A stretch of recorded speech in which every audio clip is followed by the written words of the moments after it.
Shalom, peuple de Dieu, nous vous saluons dans le nom précieux de notre Seigneur Jésus-Christ.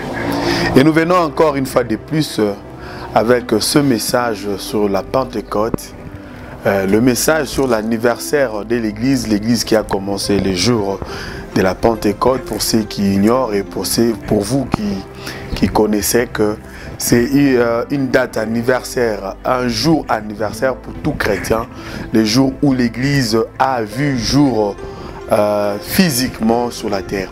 Alors nous allons lire la parole de Dieu dans le livre des Actes des Apôtres. Nous lisons Acte 2. La Bible dit, le jour de la Pentecôte, ils étaient tous ensemble dans le même lieu. Tout à coup, il vint du ciel un bruit comme celui d'un vent impétueux, et il remplit toute la maison où ils étaient assis. Des langues semblables à des langues de feu leur apparurent, séparées les unes des autres, et se posèrent sur chacun d'eux.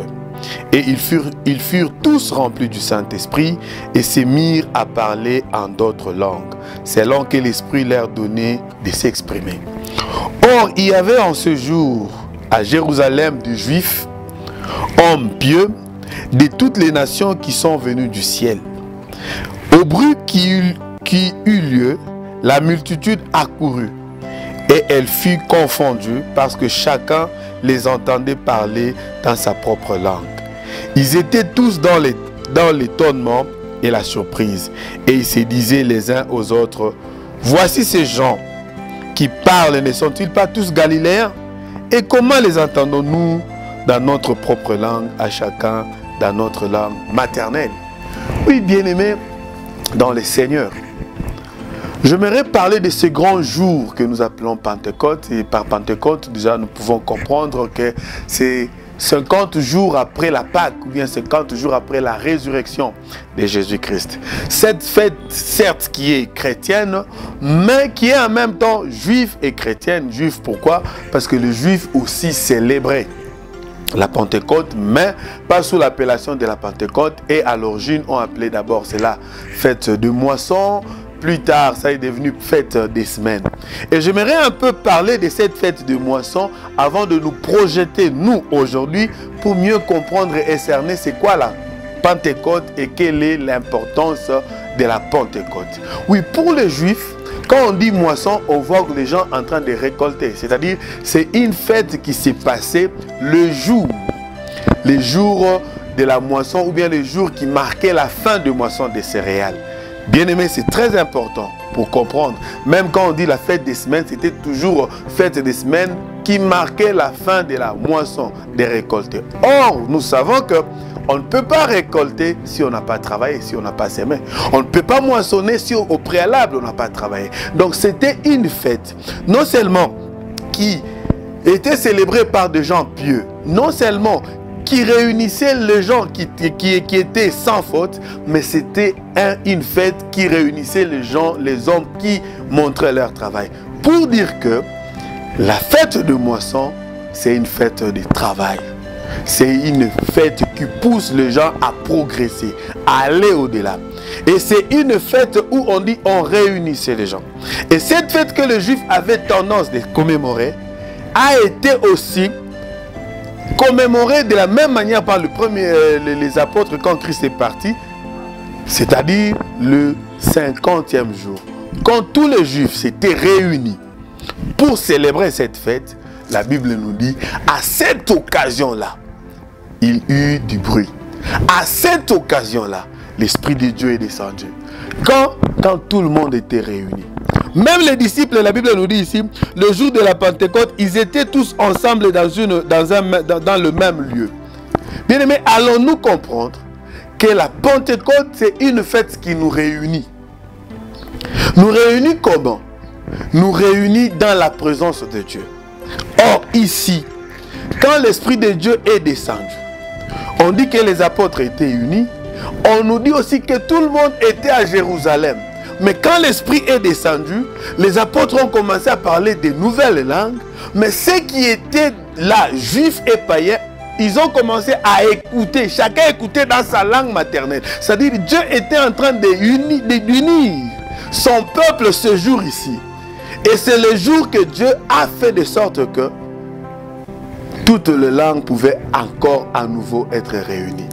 Souvenez-vous qu'au niveau des tours de Babel, Dieu avait dispersé le monde. Dieu avait dispersé et les gens pouvaient parler sans pour autant s'entendre.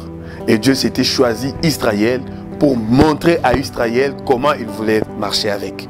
Mais plus tard, après que Christ ait terminé sa mission, après sa mort et sa résurrection, Dieu devait maintenant encore nous réunir. Et cette fois-là, il devait nous réunir où? Non pas à Jérusalem physique, non pas chez les nations, mais il devait nous réunir dans une nouvelle entité. Et c'est quelle entité? C'est ce qu'on appelle l'Église. C'est-à-dire à la Pentecôte, l'Église est née où Dieu a encore remis ensemble tout le monde.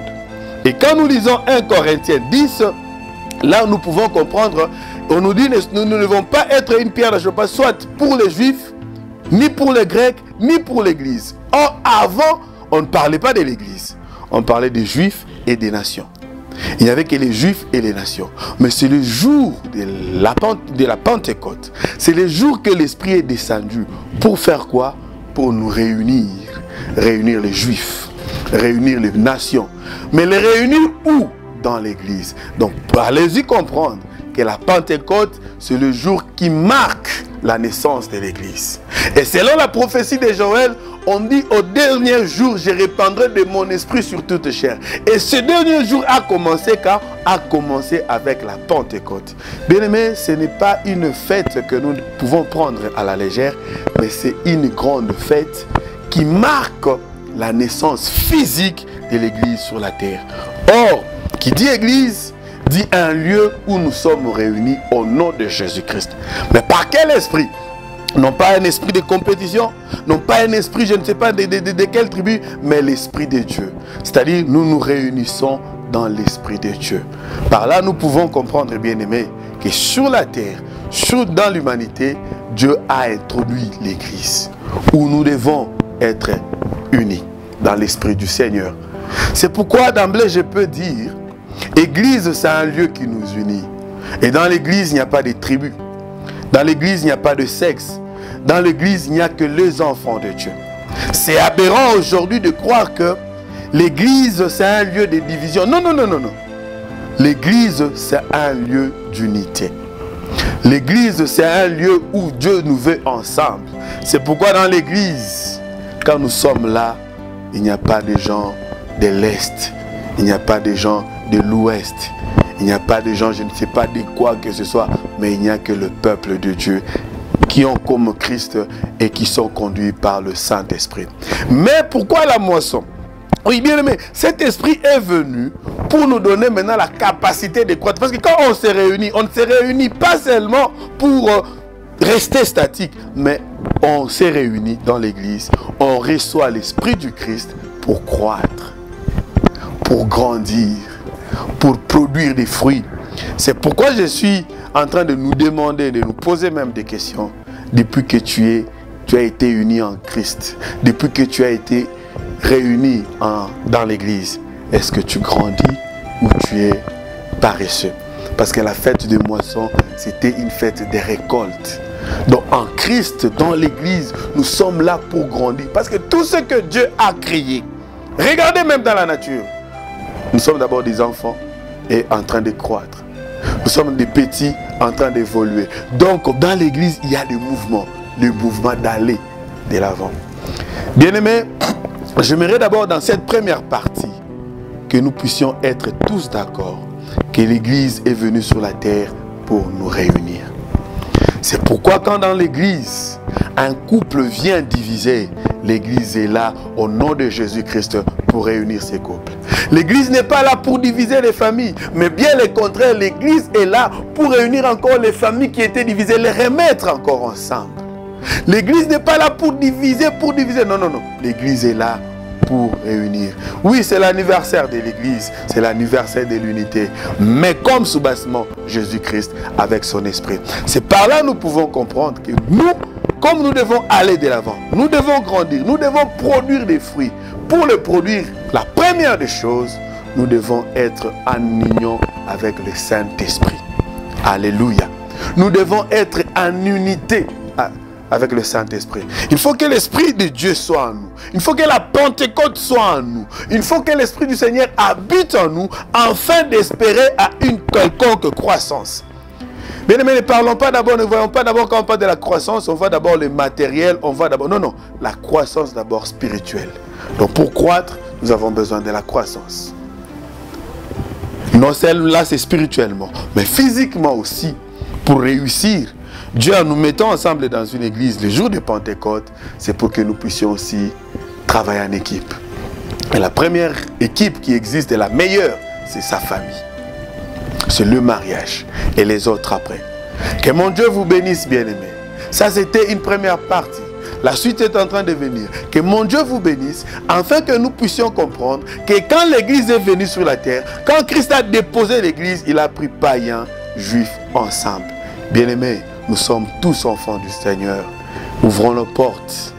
Faites entrer tout le monde. Évangélisons, appelez tout le monde. Et disons à tout le monde que l'Esprit du Seigneur est disponible pour nous pousser haut. L'Esprit du Seigneur est disponible pour nous faire croître. L'Esprit du Seigneur est disponible afin que ceux qui étaient divisés reviennent encore ensemble. Au nom du Seigneur, nous avons ainsi prié. Amen.